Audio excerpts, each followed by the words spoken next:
I'm Dr. Joseph MT, Department of Sociology, University of Mumbai, and this is the e-Pathshala project on religion and society. We are in module 30 and we are looking at sectarian strife. Now, religions have a kind of way in which they get fissured or divided into different sects and different kind of denominations in that sense. And then what happens is, once these sects are formed, there would be certain kind of animosity that develops between these sects. Now in this module we look at how has this happened in Indian history and in the present day India. We look at the sectarian formations in Buddhism, in Jainism and in Hinduism. For example, Mahayana, the Theravada, the different Jain sects, the Shvetambara and the Digambara, and in Hinduism, the Vaishnava and the Shaiva sects and their animosity and their kind of relationship with each other. This is what we will examine in this module.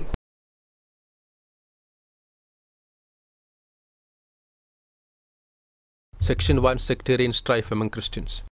After the establishment of Christianity in the 1st century AD, or the Common Era, the first significant series of differences known as the Great Schism of 1054 led to the first division in the Church between the Eastern Orthodox and Catholic churches. From 1524 to 1648, Europe was engulfed in religious wars with the onset of the Protestant Reformation. The Reformation brought in an enduring division of Western Christianity into sets of Catholic and the Protestant. Martin Luther started the Reformation with his work, The 95 Theses. Luther began by criticizing the selling of indulgences by the Pope. Indulgence is a way to reduce the amount of punishment one has to undergo for sins. He insisted that Pope had no authority over purgatory and that Catholic doctrine of the merits of the saints had no foundation in the Gospel. While theological motivation was central in the critique of the Church, many other factors played their role in the Reformation. These factors included nationalism, the erosion of faith in the Pope, the perceived corruption of the Roman Catholic Church, the role of humanism, and the Renaissance that led to the questioning of traditional thought. The leader of the Reformation was Martin Luther, but his theological critique of the Pope and the Catholic Church was taken much further by the peasants and the lesser nobility in Germany. The Peasant War in Germany, as it came to be known as one radical attempt made by the peasants and nobles to re-establish the old Christian equality, which was destroyed by papacy and the existing Catholic Church. In The Pursuit of the Millennium, Norman Cohen writes about the Peasant War as a millennial movement whose leader Thomas Müntzer believed that he had been instructed by Christ to lead the faithful against the Antichrist, the Pope. This war was waged against feudal oppression, and the peasant warriors radically extended their movement for the reformation of the Church into the reformation of the society in general. This created a conflict between the princes who formed the most powerful social class in the 16th century Germany and the lesser nobility and the peasantry.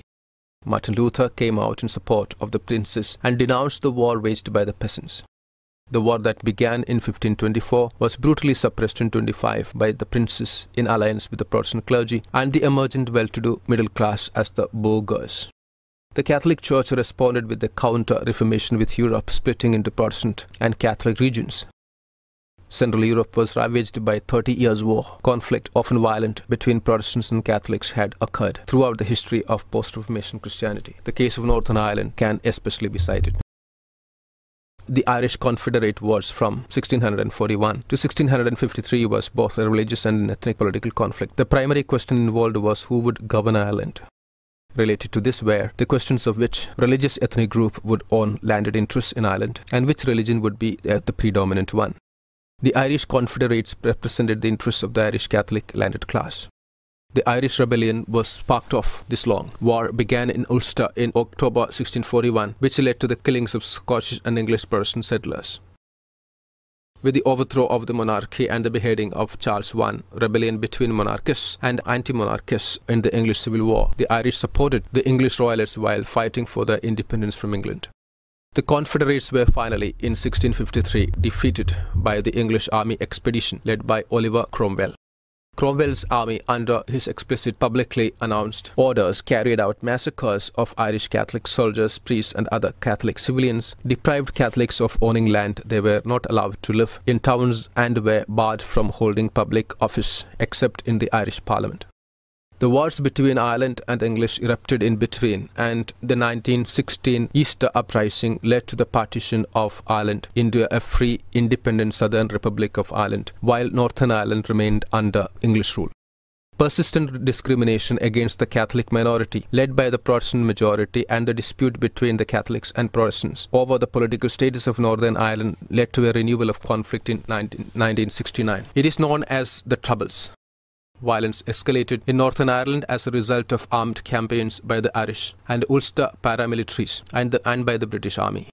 The Good Friday Agreement in 1998 between the warring factions, leading to a decommissioning of arms by the IRA, brought in peace in the troubled region. Sectarian violence, however, still occurs in the forms of Paradesh in Northern Ireland. The Protestant Orange Order's annual parade is especially notorious in inciting violence against Catholics, since they celebrate the defeat of Irish Catholicism. Invariably, the Orange Parade leads the conflict when it passes through or near Catholic areas. The most contentious of such areas where the Orange Parade has annually passed through is Dumcree in Northern Ireland. Here, parading disputes have a long history going back to the 19th century. Refusal of the Northern Ireland Paradesh, commissioned to allow the Orange Order to pass through the Catholic Garvaghy Road, led to a large-scale riots in the 1990s. Such parades and the trail of violence they leave behind remind one familiar with India, in particular with Bengal's history of similar patterns of riotous conflict. Section 2. Sectarian Strife among the Hindus. Since the days of Orientalism and Orientalist historiography, classical Indology had painted a portrait of Hinduism as otherworldly religion, concerned with the spiritual rather than the material. Max Muller is the best-known proponent of this classical Indological position that was greatly influenced by Romantic Orientalism. Max Weber too had theorized about Hindu religion following the Orientalist position. In arguing why, despite the existence of highly favorable material conditions for the development of capitalism, it did not emerge in India, Weber pointed out the otherworldliness of Hinduism, especially its theory of karma as the cause. In Western Europe in particular, in centers of ascetic Protestantism, the material conditions received stimulus from ascetic Protestantism. According to Weber, there was an elective affinity between the Protestant ethic and the spirit of capitalism. Weber's specific problem of investigation was why capitalism emerged in Western Europe, in particular in certain parts of Western Europe, and not in the Orient or the East like India or China. In focusing excessively on the otherworldliness of Hinduism, scholars have not given adequate attention to the political dimension of Hinduism. Focusing on its political aspect becomes necessary to balance gross inaccuracies that have been handed down to us as authentic history of Hinduism and India through history textbooks. In attempting the forging of a singular Hindu identity with an allegedly glorious history, cut short by Muslim rulers' dominant history writing, especially influenced by colonial and Hindutva ideologies, has led to erasures of historical events and practices. In studying sectarian strife, it is therefore important that we focus on sectarian violence in Hinduism. This will also help us to historicize the template of temple destruction by Muslim rulers as a political act in its proper context. Orientalism's approach to Hinduism was also informed by its aversion to Islam. Orientalism and classical Indology struck a chord with Brahmanical Hinduism. 19th century colonial history writing in India, especially James Mills's periodization of Indian history into 3 stages, Hindu, Muslim and British, had an enduring impact on Indian history writing. Hindu historians and later Hindutva ideology took as foundational Mill's thesis that Hindu and Muslims formed 2 distinct communities and that they were perpetually in conflict. As Romila Thapar writes, Hindu historians, in complete disregard of historical facts, projected Indian history as one master narrative of Hindu victimhood and Muslim aggression. Among the foundational tales of such histories is that of associating Hindu temple destruction exclusively with Muslim invaders and rulers. From textual sources and inscriptions, Thapar demonstrates that destroying a temple was a demonstration of power on the part of invaders, irrespective of whether they were Muslim or Hindu. We choose to forget that there were Hindu kings who destroyed temples either willfully, as did Harshadeva of Kashmir, to acquire the wealth of the temples, or as part of a campaign, as in the case of the victorious Paramara Raja, destroying temples built by the defeated Chalukya. Thapar asserts that temple destruction was not merely an act of religious hostility. Temples were certainly places of ritual space and had a religious identity, but royal temples were also statements of power and were surrogate political institutions representing royalty. They were repositories of wealth and centers of finance. They maintained social demarcations through allowing some castes to enter the temple but excluding others. And they were the cultural nucleus of at least the elite groups of a region. Temple destruction and its aftermath, therefore, calls for historical explanations of a wide-ranging kind. It cannot be made the justification for destroying or threatening to destroy mosques, churches in the present day. Rivalries between powerful Hindu sects such as Saivites and Vaishnavites and between Saivites and Buddhists and Jains, leading to violence and destruction of places of worship, have been a part of the history of Hinduism as well. Saivites are those who worship the god Shiva as the creator, revealer, concealer and destroyer and adhere to a non-monastic way of life. Vaishnavites venerate Vishnu and promote the importance of Vishnu and his 10 avatars. Kalhana's Raj Tarangini refers to the rivalries and hostilities between Saivite sects and Buddhist monastic orders. Evidence of violence and use of abusive terms between Saivite and Jaina sects can be found from the inscriptions from South India. In fact, as the recent Nashik Kumbh Mela incident shows, this rivalry still continues. The conflict came out in the open when the Vaishnava sadhus refused to participate in the flag hosting ceremony marking the beginning of the Mela on 14 July 2015. The Kumbh Mela, scheduled to begin on Tuesday in Maharashtra's Nashik district, is caught in a conflict after the ascetics of the Vaishnava sect decided to boycott the flag hosting ceremony and proposed to hold a separate one. While the sadhus of Triambakeshwar, who are Saivites, have agreed to take part in Tuesday's flag hosting ceremony, those of the Vaishnava sect in Nashik say they will have their own on August 14. These reports explain the history behind the current conflict, a bloody conflict in 1790 between sadhus of the Vaishnava and Saivite sects over who would have the right to take the first holiday claimed the lives of 12,000 ascetics. This bloodbath had forced Peshwa Savai Madhavrao to limit Vaishnavas to take the Kumbh deep in Nashik, while Saivites were limited to the distant village of Triambakeshwar. As another report stated, this year too, the ancient quarrel had a rerun, with Triampak priests and Nashik sadhus tussling over a flag hosting ceremony. Romila Thapare in her works has pointed out the presence of Guru Peer traditions, as well as the formation of sects out of an amalgam of existing sects of various kinds such as those of the Bhoras, Khojas, Mapilas. Each sect adopted local customary rituals and beliefs and even family forms. The Mapilas adapted the matrilineal form from their local caste equivalents, which were in divergence from Arab Islam. However, dominant history writing has tended to suffer from selective amnesia that helped the portrayal of religious communities as monolithic. Studying intra-sectarian strife allows a far more appropriate reading of multiple identities of communities, their beliefs and practices, and their politics. At the same time, selective readings of history that tend to sweep away all contentious and contradictory processes and practices into singular communal entities must be resisted. Sectarian strife among Muslims. Strife between Islam's two biggest and most well-known sects, Sunni and the Shia, date back to 1632, the year of the Prophet Muhammad's death. The question of who would succeed the Prophet as the religious and political head of all Muslims led to a split within the community into two sects, the Sunnis and the Shia. The majority who later formed the Sunni sect backed Abu Bakr, who was the father of the Prophet's wife Aisha. The others backed Muhammad's cousin and son-in-law, Ali, as the rightful heir. This minority came to be known as the Shia. Though Abu Bakr's supporters won Ali could rule briefly as the fourth caliph, Ali's reign was marred by civil war. The caliph, the title that was given to Muhammad's successors, was the spiritual and political head of the Muslims. Ali was assassinated in 661, and his sons Hassan and Hussein were denied what Shia considered to be their legitimate right to succeed Ali as the next caliph. Hassan is believed to have been poisoned in 680 by Muawiyah, the first caliph of the Sunni Umayyad dynasty. In 680, in the Battle of Karbala that took place in the Islamic month of Muharram, Ali's son Imam Hussein was killed by the reigning Sunni caliph's army led by Yazid. These events gave rise to Shia concept of martyrdom and rituals of grieving.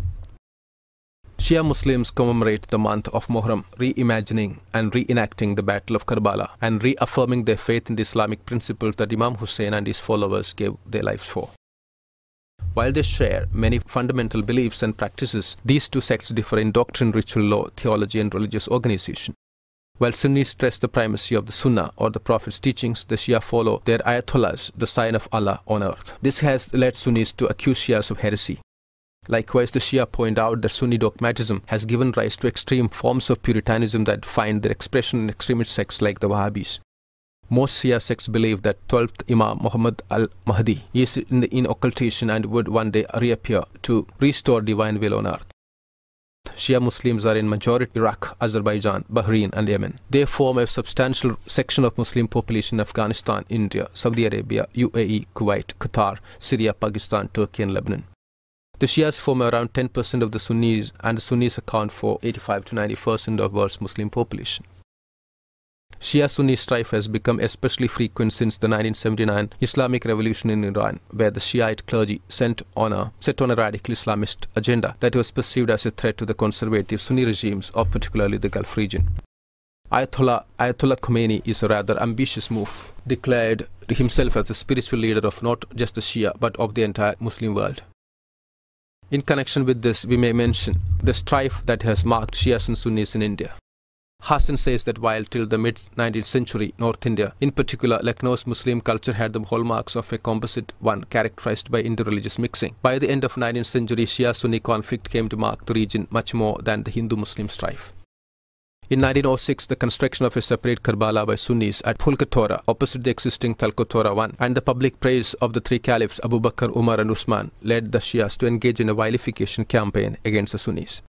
The Sunnis retaliated by declaring the observance of Muharram as heresy, the appropriation of certain symbols and simultaneous rejection of others, which together had earlier formed composite culture, went a long way to destroying the very foundations of Shia-Sunni harmony.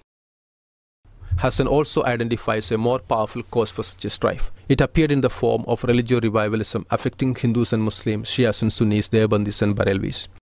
The large-scale attempts by the Hindu organizations to establish Hindu hegemony over Indian society caused Muslims to expose similar goals. In relation to the Hindu other, the meaning of being a Muslim was translated through the late 19th century religious and political idioms.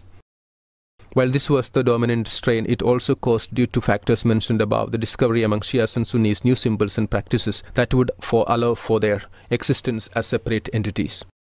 Purificatory moves common to all forms of religious revivalism now became a central form of battle between Shias and Sunnis, each accusing the other of being corrupted by the incorporation of Hindu beliefs and customs.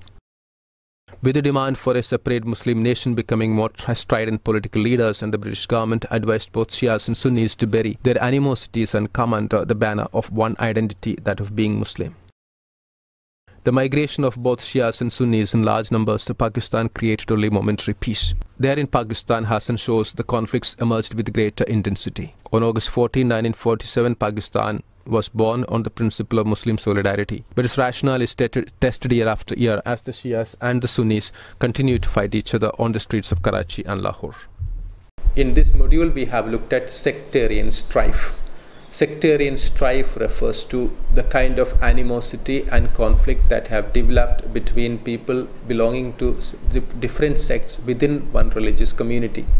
And these have been very popular or very common in different parts in India in different ways. We have looked at these plurality of sectarian strife. Thank you.